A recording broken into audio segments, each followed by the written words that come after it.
ఈ రోజు మీ ఎంగేజ్మెంట్ పెట్టుకుని ఇక్కడికి వచ్చారు కదా, అందుకే.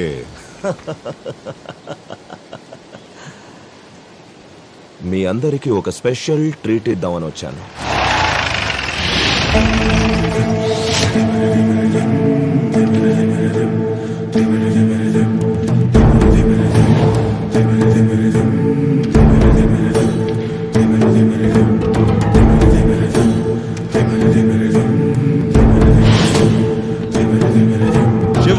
మై డార్లింగ్, అందరూ తన వాళ్ళ కోసం పనిచేస్తే నువ్వు తన వాళ్ళని కూడా లెక్క చేయకుండా పనిచేస్తావు.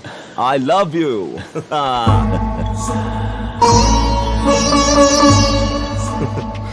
రేయ్, తీసుకురండి రా.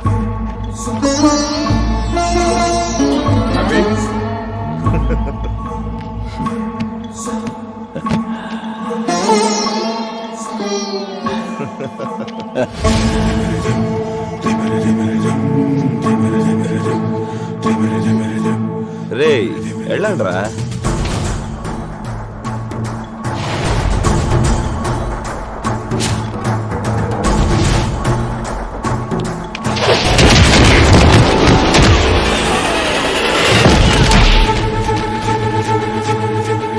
ఇంకా చేయాల్సిన పని చాలా ఉంది.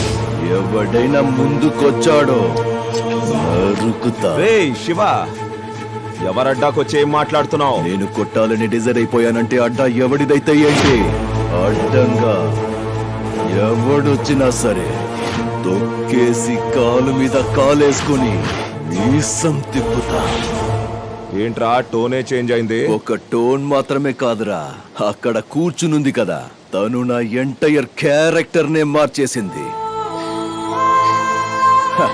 నేనెంత ఇడియట్ లోఫర్ పాపిని వర్స్ట్ నా కొడుకునంటే నన్ను కాళ్ళకేసుకున్న చెప్పులు వదిలే చోట కూడా కూర్చోపెట్టకూడదు.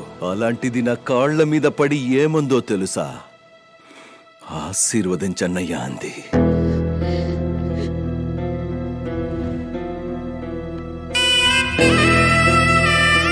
ఈ చేత్తో ఎన్నో పాపాలు చేసిన ఒక్క రోజు కూడా ఈ చెయ్యి షేక్ అవ్వలేదు.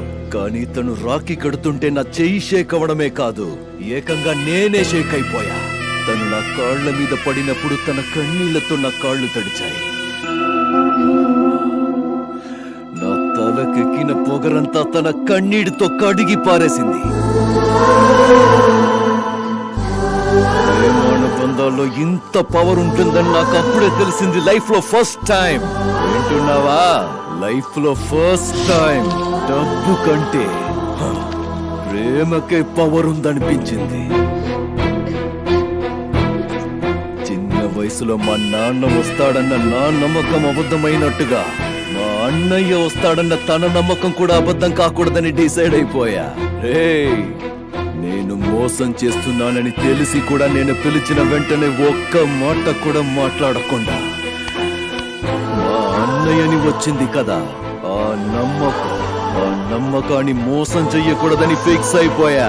అందుకే తనని నాతోనే తీసుకొచ్చాను. ఇదంతా తన ముందు చేస్తున్నది నేనేంటన్నది ప్రూవ్ చేసుకోవడానికి కాదురా, ప్రతి ఒక్క చెల్లెల ముందు తన అన్నయ్య వచ్చి నిలబడితే ఎలా ఉంటుందో అని ఇలాంటి వేదవన కొడుకుల ముందు ప్రూవ్ చేయడానికి. రేయ్, నీ వెనకాల తనుంటే నా వెనకాల ఎవరున్నారో తెలుసుగా?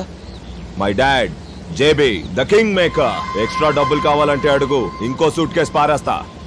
చేతికి కట్టిన ఆధారం కట్ చేసి తను నువ్వే ఇక్కడ వదిలిపెట్టి వెళ్ళాలి. వీఆర్ గుడ్ ఫ్రెండ్స్ బేబే. అడ్రస్ తెలుసుకుని సర్వీస్ చేయడానికి నేను కొరియర్ బాయ్ కాదురా, కొడితే ఎవడు అడ్రస్ అయినా గల్లం తవ్వాల్సిందే. పోయాడికి నా పేరు చెప్పండి. చేసేదంతా చూస్తూ సైలెంట్ గా ఉండడానికి ఆ శివుడి ముందున్న నందిని కాదురా, ఆ దుర్గమ్మను మోసుకు తిరిగే సింహాన్ని. వాడికున్న పవర్ అంతా యూజ్ చేయని, వాడికున్న జనాన్ని యూజ్ చేయని, లేదా వాడికి ఏదైనా ఇక్కడ దమ్ము కాని ఉంటే అది కూడా యూజ్ చేసినా సరే ఐఎమ్ రెడీ టు ఫేస్. ఒక్కడనే వస్తా, చూసింది తలకెక్కే లోపు అంతా ఫినిష్ చేసుకుని అక్కడి నుంచి వెళ్ళిపోతానంతే. బచ్చాగాళ్ళు సింపుల్ గా ఒక్కడిచ్చినందుకే లేవకుండా పడుకున్నారు. నేను సీరియస్ గా కొడుకు, స్ట్రైట్ గా కాటికే. ఏంట్రా చూస్తూ నించున్నారు? ఒకరు నింపుకొని పంజా విసరడానికి వచ్చిన ఆ సింహాన్ని చీల్చి సముద్రంలో పారేయండి.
చలువా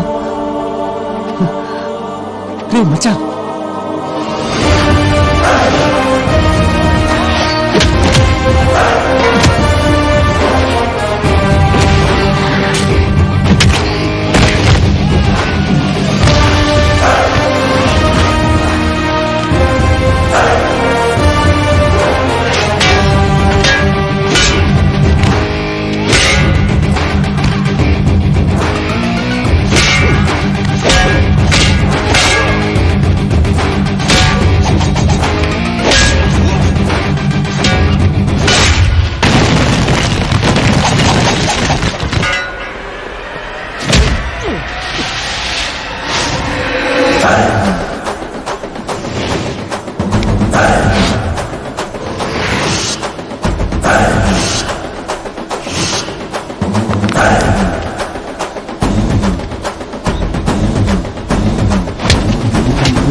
ఎక్కడున్నాడో ఫోన్ చేసుకుని ఓకే సార్. ఇంకా ఎంతసేపు వచ్చేస్తాడమ్మా. వచ్చేస్తున్నాడు ఆన్ ద వే.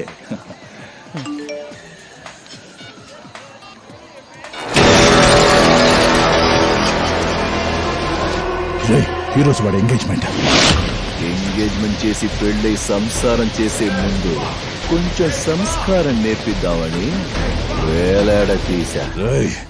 నా కొడుకేమైనా అయిందో? అది కూడా నీ చేతిలోనే ఉందిరా. ఏం కావాలా నీకు? ముందు వదిలేయ్, జైల్లో ఉన్న ఆ మనిషిని ముందొదిలేయ్. ఆ ఏరియాలో హాస్పిటల్ కట్టాలనుకున్న నీ కలను ముందొదిలేయ్. వదిలేమని చెప్తాను, ఇప్పుడే వదిలేమని చెప్తాను. నా కొడుకుని మాత్రం వదిలిపెట్టాను. నేను నా నీడను కూడా నమ్మనురా. నీలాంటి కంత్రిగాడిని ఎలా నమ్ముతాను? మూసుకుని ఇప్పుడే నువ్వు వెళ్ళి ఆయన్ని రిలీజ్ చేయించు. నువ్వు చూస్తున్నావుగా నీ కొడుకుని, నాకు కూడా ఆయన్ని చూపించు. వెళ్తున్నా. బండి తీరా, త్వరగా పోలీస్ స్టేషన్ పోనీ. వారిని రిలీజ్ చేయరా. చెప్పింది చేయరా త్వరగా. సార్ తప్పైపోయింది మేడం, మీరు కూడా వెళ్ళండి. వెళ్తున్నారు కనిపిస్తుందా? వెళ్తున్నారు చూడు, వెళ్తున్నారు చూడు. ఇక్కడ ఆపరా. చూడు చూడు, ఇక్కడికి వచ్చారు చూడు, చూస్తున్నావా? సరిగ్గా చూడు, సరిగ్గా వినండి, అందరూ వినండి. ఈ డాక్యుమెంట్స్ అన్ని చించేస్తున్నా. ఇక మీద ఈ స్థలం మీదే, సరేనా? చించేస్తున్నా చూడు. చెప్పిందంతా చేశాను. నా కొడుకు ఏదైనా జరిగితే నేను ఒక రకమైన కంట్రీ మేడ్ పిస్టల్ లాంటోడిని. ఎదురుగా ఉన్న శత్రువుని మాత్రమే కాల్చను. సరిగా హ్యాండిల్ చెయ్యకపోతే కన్ను పట్టుకున్న వాడిని ముందు కాల్ చేస్తా. Handle me with care.